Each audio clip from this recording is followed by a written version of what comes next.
Hi friends, welcome back after a very long time. Today we are at Windshield Experts in Noida और आज का video जो है वो मैंने अपलोड किया है जिसमें मैंने अपनी गाड़ी की विंडशील्ड चेंज कराई है, उसके बारे में डिटेल डाला है। हुआ कुछ ऐसा कि एक शायद पत्थर टकराया होगा हाईवे पे या तो पार्किंग में खड़ी गाड़ी पे कुछ गिरा होगा, तो उससे एक छोटा सा डॉट विंडशील्ड पे पड़ा और धीरे धीरे वो फैलता चला गया, जिसके कारण हमें हमारी विंडशील्ड चेंज करानी पड़ी।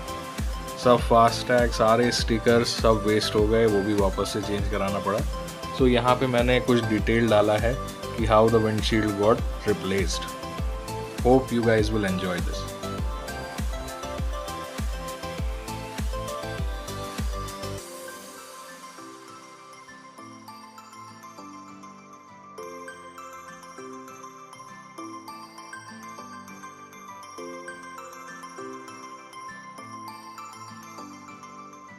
हम आ तो गए थे विंडशील्ड एक्सपर्ट्स, लेकिन मेरे दिमाग में कन्फ्यूजन था कि should I go for the insurance claim या मैं इसको कैश में दे के करवाऊँ। मुझे ये सजेशन ज़्यादा बेहतर लगा, जो कि विंडशील्ड एक्सपर्ट से ही मुझे मिला, कि just go for the insurance claim.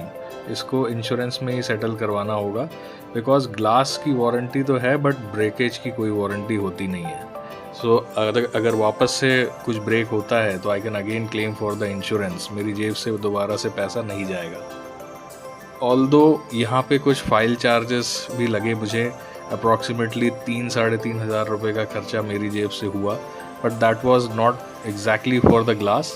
इसमें जो रेजिन लगती है और जो फाइल चार्जेस थे वो मिला के मुझे करीब उतना अमाउंट पे करना पड़ा, और बाकी का जो क्लेम था दैट सेटल्ड फ्रॉम इंश्योरेंस। काफ़ी अच्छी सर्विस थी, काफ़ी क्विक सर्विस थी, और पूरा वीडियो मैंने शायद 30 मिनट्स या 45 मिनट्स में शूट कर लिया था, बट यहाँ पे मैं इसको थोड़ा सा स्पीड बढ़ा के दिखाऊंगा।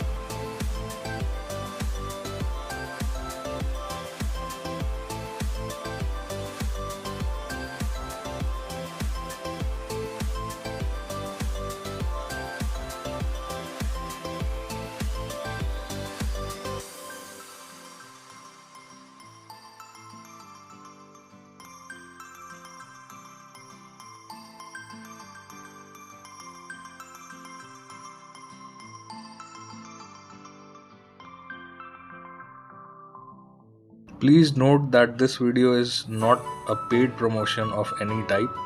ये सिर्फ मेरा फीडबैक है या मेरा एक्सपीरियंस है जो मैंने एक वीडियो के ज़रिए आप तक पहुंचाया है।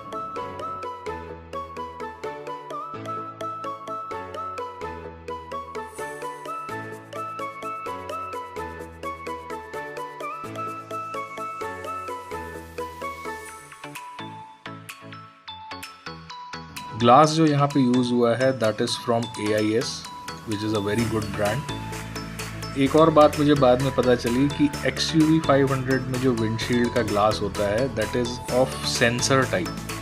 जैसे कि कई XUV में रेन सेंसिंग वाइपर्स होते हैं, सो ग्लास में एक सेंसर लगा होता है, जिसके कारण इस ग्लास की वैल्यू और ज़्यादा रहती है। नॉर्मल ग्लास XUV में अब नहीं आता है, सो अगर किसी की गाड़ी में विंडशील्ड में इस सेंसर नहीं भी लगा है तो भी उसको यही सेम ग्लास लगता है।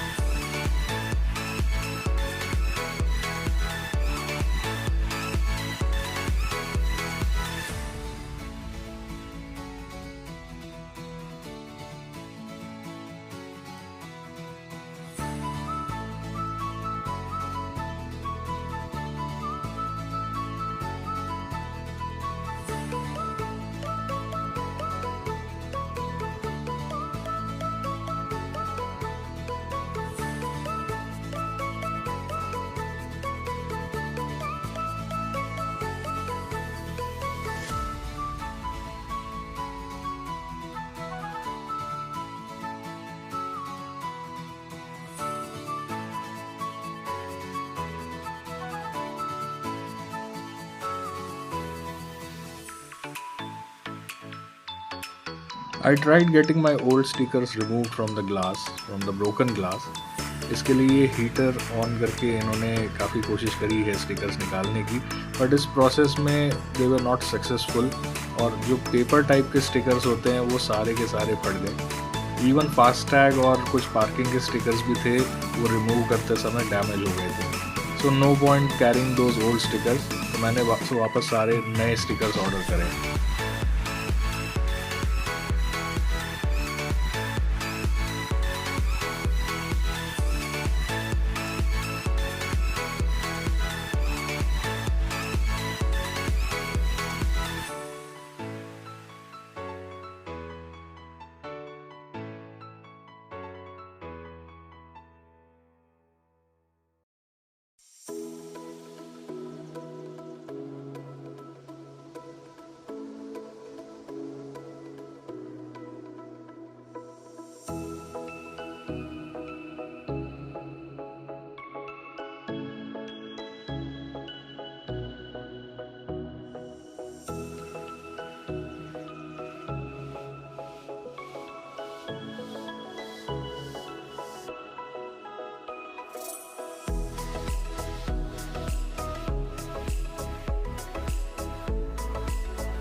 बीडिंग्स या फिर ये जो लाइनर जो था ये पुराना ही यूज़ किया था, but the quality of resin which is now being used was ultimate. काफ़ी मोटी लेयर इन्होंने लगाई, आई थिंक इन्होंने 2 कैंस इसमें पूरे यूज़ करे, और this is like a waterproof rubber type of seal, जिससे कांच भी अपनी जगह पे बराबर फिट बैठा रहता है और इसमें किसी तरीके का लीकेज का भी कोई ऑप्शन नहीं है। तो जस्ट सी कितना अमाउंट यहाँ पे इन्होंने यूज़ किया है इस सील का और द रेजिन, काफ़ी थिक निकला।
Nowadays this problem is quite common। कांच का टूटना, कांच में क्रैक आ जाना, किसी चीज़ का कांच से टकराना और फिर उसमें क्रैक डेवलप होना। सो हाईवे पे कई बार हम ट्रक्स के पीछे चलते हैं और वहाँ उनके टायर से जो पत्थर उड़ के आते हैं, कई बार अगर उस पत्थर का इम्पैक्ट बहुत ज़ोर का रहता है, सो उस समय तो उतना कुछ डैमेज पता नहीं चलता है, लेकिन बाद में वही एक छोटा सा जो पंच होल जैसा एक डेंट आता है या क्रैक आता है, उसके बाद वो पूरी विंडशील्ड में फैलता चला जाता है।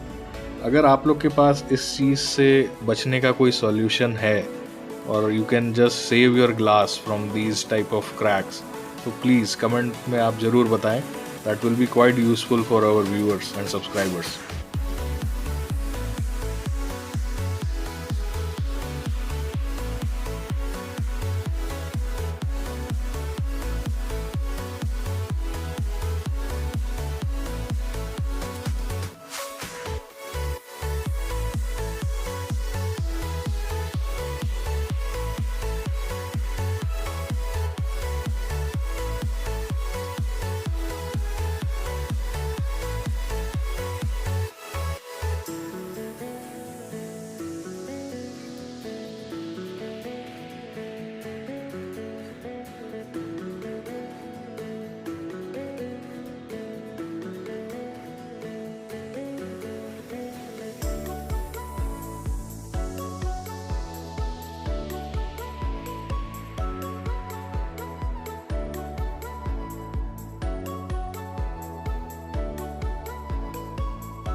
वैसे तो इस विंडशील्ड के साथ मैं कुछ और समय गुजार सकता था, लेकिन पहला कि ऐसा क्रैक देख के खुद का मन नहीं मान रहा था कि ऐसी टूटी विंडस्क्रीन लेके चलूं, और दूसरा मैंने गाड़ी में आगे कुछ मॉडिफिकेशंस भी करवाने थे, सो जिसका मैं आगे जाके एक वीडियो डालूंगा, तो इस कारण से इसका चेंज होना ज़रूरी हो गया था।